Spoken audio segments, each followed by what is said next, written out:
Hello दोस्तों, नमस्कार। मैं डॉक्टर सुरेंद्र प्रसाद खंसली, ज्योतिष आचार्य, आज की इस ज्योतिष की श्रृंखला में आपका स्वागत करता हूं। दोस्तों, आज हम बात करेंगे वृश्चिक राशि की। और वृश्चिक राशि का जो लॉर्ड होता है वो होता है मंगल, मार्स। तो मैं ये कहना चाहूँगा कि वृश्चिक राशि का जो गोचर है इस समय ये है, 6th हाउस में राहु और गुरु हैं। उसके बाद जो है आपके फोर्थ प्लेस में शनि है, और उसके बाद में शुक्र की स्थिति है आपके 9वें भाव में। और सूर्य, बुध और मंगल जो है इस समय है लाभ स्थान में। दोस्तों, मैं ये बताना चाहूँगा कि वृश्चिक राशि जो है एक डोमिनेंट रोल अदा करती है ज़ोडिएक साइन में, और ये 12 राशियाँ हैं। और मैं ये कहना चाहूँगा कि जो लियो साइन है, लियो साइन जो सब पे ही एक जो उसका लियो साइन का जो लॉर्ड होता है वो सन होता है। सन जो है पूरी कुंडली में, जो सूर्य जो है पूरी कुंडली के एक राजा होते हैं। और सिंह राशि के जो बच्चे होते हैं वो थोड़ा सा और राशियों पर अच्छा प्रभाव डाल देते हैं। इसी तरह से वृश्चिक राशि का भी अपना रोल है। अब वृश्चिक राशि में भी इसी तरह से देखा जाता है। तो मैं ये कहूँगा कि जो इस समय से जो राहु की जो स्थिति है, जो 30 अक्टूबर 2023 से राहु का चेंज होने का स्थिति है, उसके बारे में आज हम बात करेंगे। तो इस समय जो गोचर स्थिति है उसको देखते हुए मैं ये कहूँगा कि जो आज तक का ये 1.5 साल का जो सफ़र रहा, 1.5 साल का जो राहु का जो सफ़र रहा 6th हाउस में वृश्चिक राशि आपकी राशि से, वो कैसा रहा होगा इसके बारे में बताऊंगा। कि कुछ परिवर्तन जरूर आए होंगे, क्योंकि 6th हाउस परिवर्तन जरूर आता है। उसके बाद मैं ये कहूँगा कि क्योंकि 3rd हाउस भी, और जो ये लग्न का हाउस है, और जो ये लाभ स्थान है, यहाँ पर राहु की जो दृष्टि है, इससे ऐसा पता चलता है कि जो कंपटीशन और जो भी एग्ज़ाम की तैयारी जो कर रहे थे उन बच्चों को इसमें सफलता मिली होगी, या उसको उन्होंने अच्छे ढंग से जो है कम्पीट किया होगा। अब मैं ये कहूँगा कि लोन की स्थिति यदि किसी को रही होगी तो राहु ने लोन के लिए भी काफ़ी अच्छा उसमें पुश किया होगा। साथ साथ में जो जिन लोगों की कुछ डिस्प्यूट से कोर्ट कचहरी के जो मामले थे उनमें भी सफलता मिली होगी। और साथ साथ में दांतों से भी संबंधित यदि कोई प्रॉब्लम रही होगी तो वहाँ पर भी आपको ठीक हुई होगी, वो दूर हुई होगी। अब कई तरह के जो ट्रैवल्स वगैरह भी दिखाते हैं, जो 3rd हाउस का करेक्शन है उसमें मैं ये कहूँगा कि कई प्रकार से ट्रैवल्स और कई प्रकार से उसमें आपके खर्चे भी आए होंगे, क्योंकि 12 भाव पर जो राहु की जो दृष्टि है उससे ये पता चलता है कि एक्सपेंसेस भी इसमें हुए होंगे। अब जो राहु का गोचर है दोस्तों, उसके बारे में हम कहेंगे। जैसे मैंने कहा था कि जो कुंडली में जो सैटर्न है वो मैक्सिमम जो है वो 2.5 साल के लिए एक हाउस में गोचर करते हैं। इससे क्या होता है कि उनसे काफ़ी जो जितने भी ग्रह और हैं उन सबकी स्थिति उनको पता चल जाती है। और जो शनि है वो एक न्यायाधीश के रूप में रहते हैं, इसीलिए उनको एक जुडिशियल पावर दी गई है उस समय। और जब उनके दशा और अंतर्दशा आती है तो उसमें एक 2.5 साल का जो पीरियड होता है काफ़ी होता है। और उनके गोचर ग्रह जो और भी उनके साथ में आते हैं उनसे पता चलता है कि आपकी कुंडली में किस हाउस को ज़्यादा इंपॉर्टेंस दी जा रही है। तो कुंडली में जो त्रिक भाव होते हैं 6, 8, 12 होते हैं, उनमें जब दशाएं और अंतर्दशाएं उनके आते हैं तो उसमें जातक को काफ़ी उस समय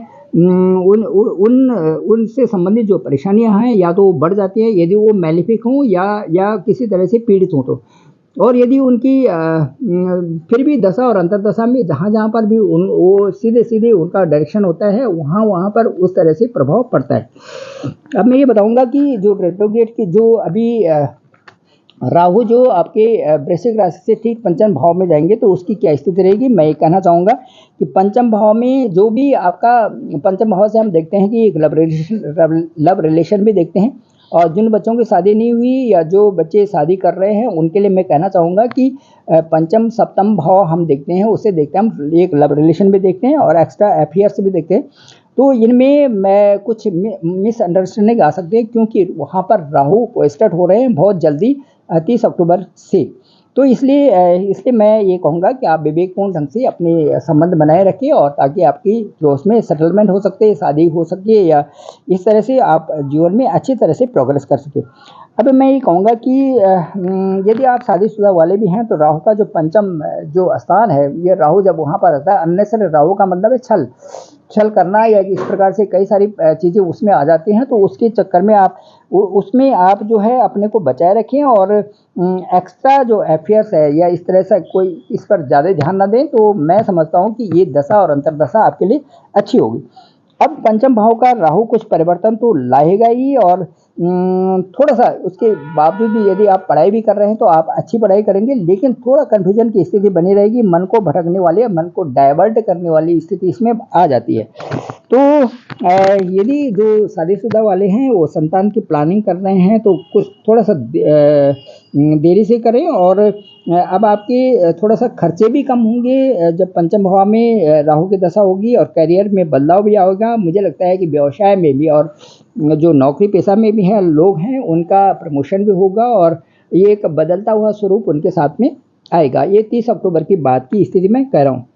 और विशेष करके मैं जो ये वृश्चिक राशि के लोग होते हैं, स्कॉर्पियन होते हैं, ये ओवर थिंकिंग करते हैं, तो मैं सबको यही राय दूंगा कि कृपया वो ओवर थिंकिंग से बचें और अननेसरली कोई ऐसी चीज़ न सोचें जिनसे कि वो अपने मन में रखें और उस चीज़ को फिर बाद में किसी दूसरे पर अप्लाई करें। क्योंकि ये स्कॉर्पियन जो होते हैं, ये वृश्चिक राशि के जो लोग होते हैं, ये इनके साथ यदि कोई बात होती है तो ये मन में ज़रूर रखते हैं, भावुक भी होते हैं, और इस तरह से जो है ये इनके साथ में ये परेशानियां आ जाती हैं। तो दोस्तों ये था आज वृश्चिक राशि का स्कॉर्पियन वालों के लिए। और मुझे लगता है कि यदि हम अपने सही रास्ते पर रहते हैं और जीवन के जो मूल्य हैं उनको सही दिशा में आगे बढ़ाते हैं, तो अपने जो कर्म सही करते हैं तो उससे हमें दशा और अंतर्दशा का भी उतना प्रभाव कम पड़ता है। और साथ साथ में स्पिरिचुअलिटी को यदि मेंटेन करते हैं तो उससे जो हमारी जो ये सारे ग्रह हैं उनको भी शांति मिल जाती है, और जिस घर में पूजा पाठ नियमित होती है उसमें दशाओं का भी कम प्रभाव पड़ता है। तो दोस्तों ये है, और बाकी जो अच्छी दशाएं हैं वो तो सबके साथ में हैं, और जो ये समय आता है ये भी सबके साथ में आता है। तो बस इतना ही है कि उनको जो समझने की स्थिति है वो अलग अलग होती है, और जो अलग अलग गोचर ग्रह के अनुसार ही उनका प्रभाव उसी तरह से पड़ता है। तो मैं समझता हूँ कि आप भी उसमें सक्षम होंगे।